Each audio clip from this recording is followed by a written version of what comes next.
Hey, we're here with Coffee with Father Jirak, and as promised, I like to bring guests on for this conversation, and well, not always, but I really like bringing family members. So now you've seen my parents. I'm bringing my brother-in-law, Travis Gear. Travis Gear, he actually is one of the co-owners of Salutio. They are a Catholic website company, and they actually host a number of our Catholic parishes. So in the diocese, so it's a way of evangelizing with technology and social media.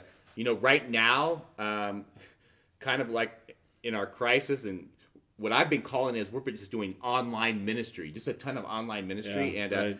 Two groups are really making this happen in an awesome way for us. First is Randy Marino for our social media coordinator, and then Salutio, and just by the way. Magdalene brought Salutio on before I came here. That's right. So there's no nepotism that's involved. That's Even true. though I think they're the best. Thank you. Yes. But anyway, Don't worry. The guy that brought me in was Father Pat York. One of my spiritual advisors. So wow. spiritual nepotism. No wonder you're so messed up. So, well, anyway, on a little serious note, I don't want to really talk about. I want to talk about Salutio. I just want to kind of introduce Travis here, but Hello. I just want to talk a little bit about this is such a unique time, Travis. As far as oh my gosh, people can't come into the church. People are by the day, it's escalating in regards to where you can go, how much you can do. I mean, Right. my workout places. I don't have any place to work out. I mean, that was. I know.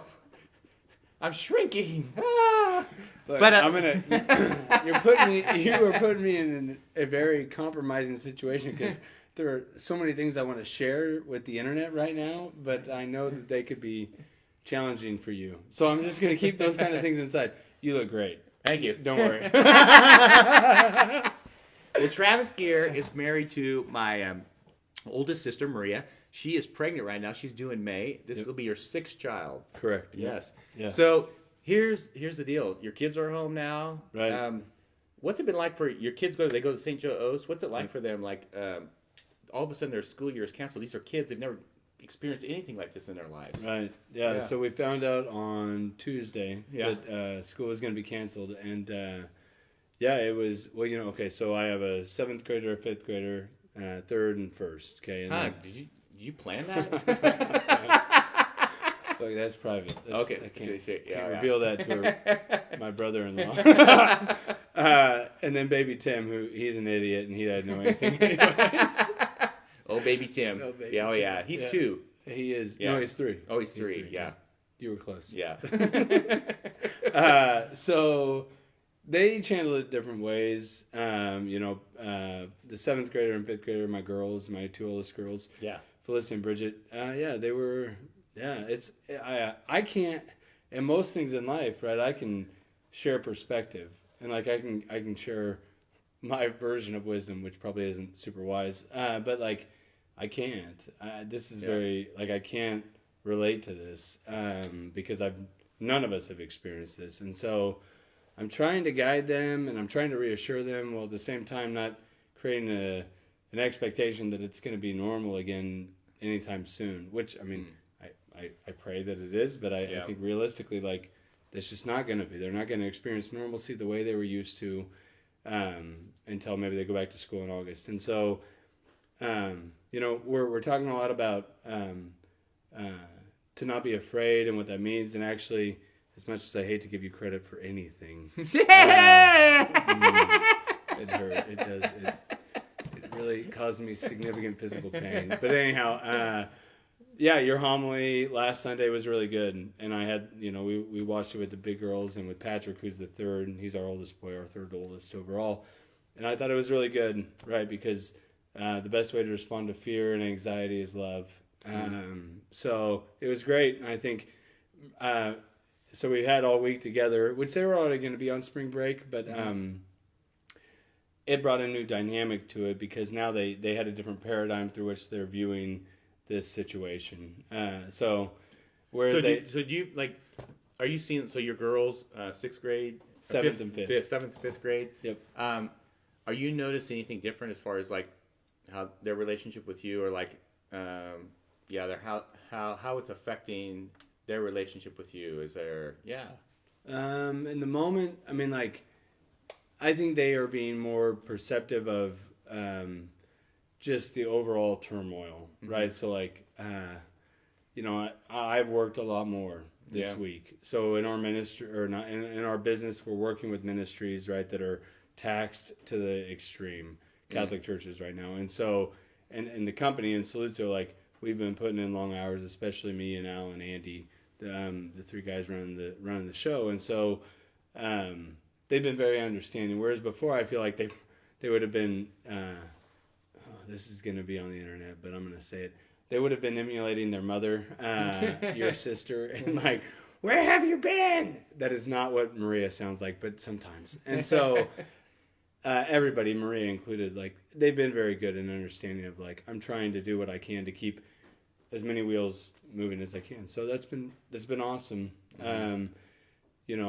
They want me there, but they also recognize that what I'm doing is important for what is happening outside of the home. So yeah. So, like, as far as, like, it's going to be very soon that, if we keep going in this direction, like, families are going to be spending a lot more time together. And actually, what I've heard from some of the experts is, like, this is the time where, like, abuse is going to increase. I mean, sure. It's like we're not used to spending that much time together. Probably Father Chris and Father Matt are going to want to kill me. Could you imagine? I'm so easy to live with, right? Hey, Father Matt, Father Chris, you call me. Look, I know what it's like. Yeah, I'm there. You just let me know. We can have a text thread. So, what would you say is, like, what do you think is going to be, like, anticipates, like, challenges maybe for you personally, as far as, like, you're a working man, we men, oftentimes we define ourselves by what we do, too much. What's going to be like, do you feel like, for you, having more time, with your family? That's a really good question. I probably haven't thought enough about it to give it. You need a retreat. As good of an answer. I need a retreat. So in our home, we talk a lot about destructive behavior versus behavior that brings about the good. Yeah. And so I think that for me, like, I gotta, probably more than I have before, try and assess a lot of decisions through that lens. So, like, okay, here's what I feel like I want to do, whether it's related to work or it's related to family or parenting or whatever it is, because there's also dynamics of my parents, right, like, which we don't have, and siblings, and there's just, the dynamics aren't just within the home, my immediate home, they're also within my extended home. And so how do I take a moment where I feel an impulsive reaction and then turn it into, like, okay, at least a momentary discernment. It doesn't have to be a week-long discernment, but I got to make action, and I got to decide, is this life-giving or is this destructive? For whatever the situation is, as best as I can discern. And I think, and I told the kids, so 2 nights ago, I walked into the house and people were chewing on each other. And Maria, I could tell she was stressed, and I stopped everything, and I just, like, I was still wearing my jacket. I hadn't even put down my satchel yet, and I said, listen to me. We have to stop, and you have to think about, why are you doing what you are doing right now in this moment? And then they started arguing and telling me how everybody else was the fault and everybody else was the problem. This is the oldest 4 all at once. I mean, Tim's there, but he's an idiot, so, like, he doesn't count. We mean that in a very loving way. Yeah, right. Yeah. We love Tim. He's great. And so I just said, look, we are going to have to live like this for I don't know how long. Yeah. And so every moment that each of you feels like you want to yell at each other or yell at your mom or yell at me, we got to stop and just take a break and think about it. Because I really think, and I told Albert, and I told a lot of members of our team at Saluzzo, like, Satan's going to try and play within the isolation. He wants always to make us feel isolated, whether it's within our sin or it's within our own suffering, and this is like the max of that. And so we got to be able to discern, okay, what's real, what am I being tempted to overreact within and then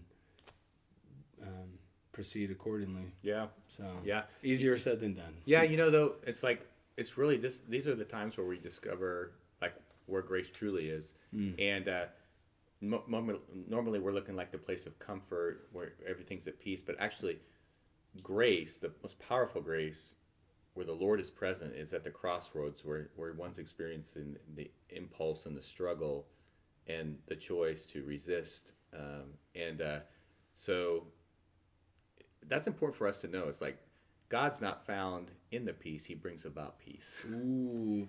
Yeah. Oh wait, no. No.